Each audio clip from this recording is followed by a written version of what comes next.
观众朋友们，大家好，这里是九安电视，我是记者田小婉。今天呢，我们在普林斯顿友谊学校来采访友谊学校的校长和副校长。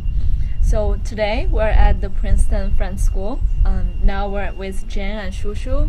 Jen is the head of school, and Shushu is assistant head of school.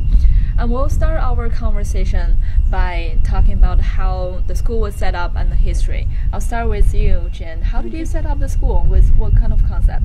Well, about 30 years ago, a little bit, maybe more like 35 years ago, a number of educators in the Princeton area were beginning to be involved in the Quaker meeting here and began to see the connections between how Quakers are in the world and how we believed schools should be.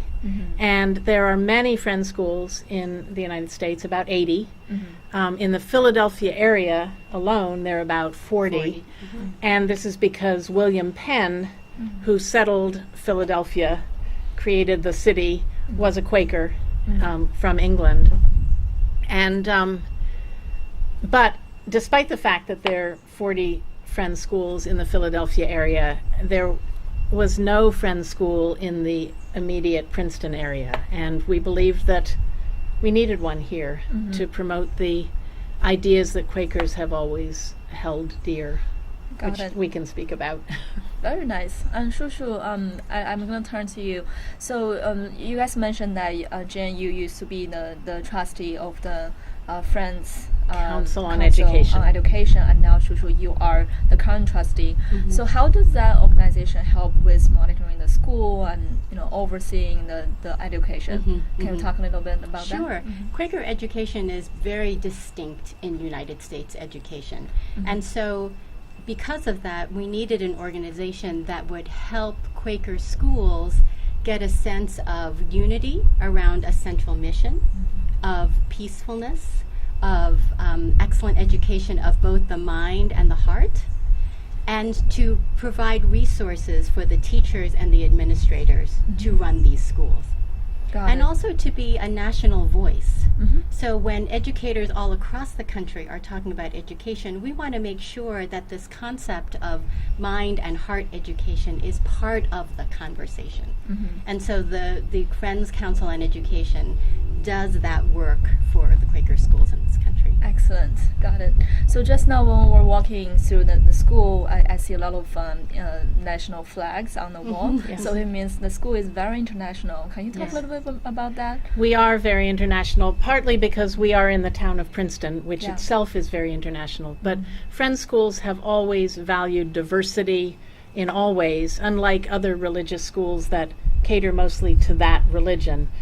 Friends schools are open to all faith and non-faith traditions, and the idea behind our schools is to bring together people of many different backgrounds, many different socioeconomic groups, and create a community that can model in a way what we want the world to be. Very nice. And I think at last count, last year we did a survey of the birthplaces of our students, their parents, and their grandparents, the birth countries, and the count was, I think, 44. Wow. So in a school of 120 students, it's that many wow, that's amazing. places of origin. Yeah, absolutely amazing. So how many students are in this school, and it covers from which grade to which grade? So it's pre-kindergarten to 8th grade.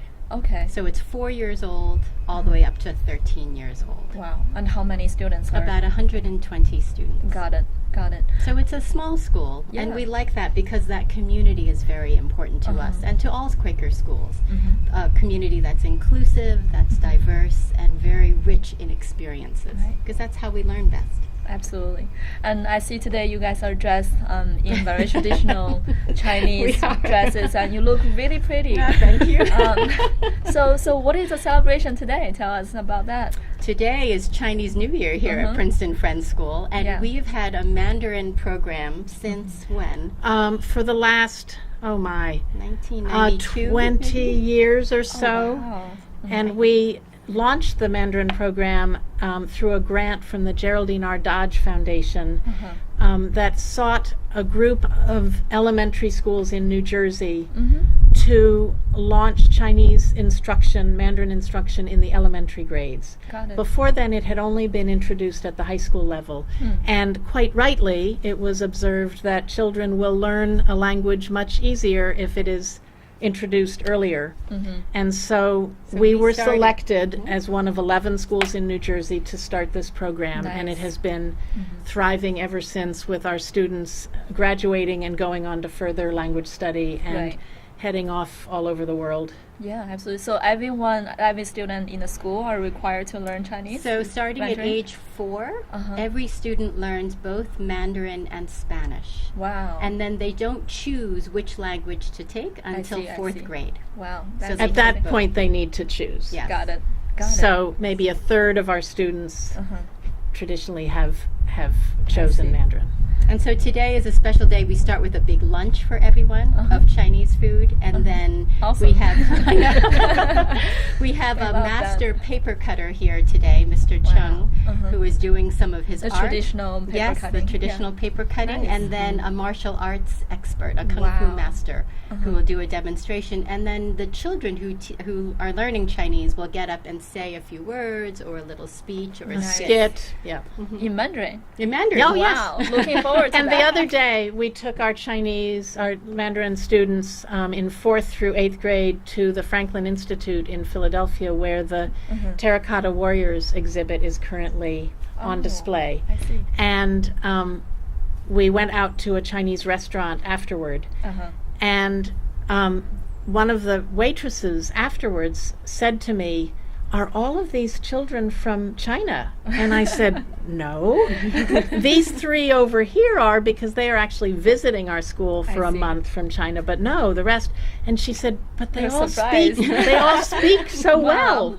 Amazing. And that was, I'm going to tell that story at the beginning of the performance this afternoon. Very, very nice. So what kind of wishes do you have for the students in the coming years, and what kind of things do you want them to accomplish at your school? Well, I'm going to somewhat answer that question by linking what we do here and what Quaker schools do everywhere Absolutely. with the UN's Sustainable Development Goals. Absolutely. They are absolutely in alignment with one another.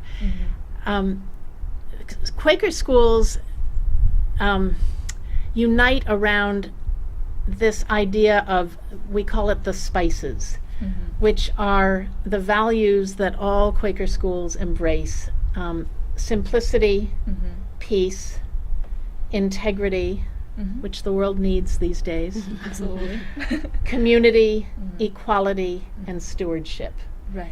And looking over the goals, the UN's Sustainable Development Goals, it's all the same ideas of equal opportunity and equal justice for all. And for my hope for our students is they leave here with that in their bones, just knowing that that's how the world should be, and that they devote their lives to making that happen. And I think all Friends schools share that I like that. wish. I love that. Thank you so much. What about you, Shushu? Do you have anything to add? You know, I think the Sustainable Development Goals are wonderful, and we do a lot in the school to talk to them about clean water or environmental sustainability or the Very fight important against issues, poverty and yeah. hunger. But I think even key for elementary school education in particular are teaching the skills that students are going to need to transform to those goals.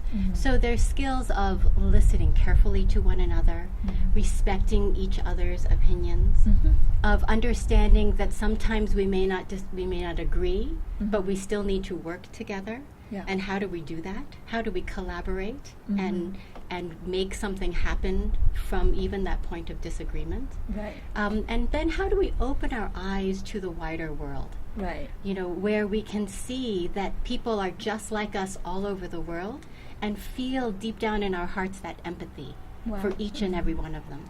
Absolutely. And so those skills are so critical when they're so young. And then they grow up and they do wonderful things. Yeah. Well, thank you so much for that. And I do feel like the students are so lucky to be at your school. And hopefully they can achieve very excellent things in the future. So at last, I guess we can say Happy New Year to our audiences. Yes.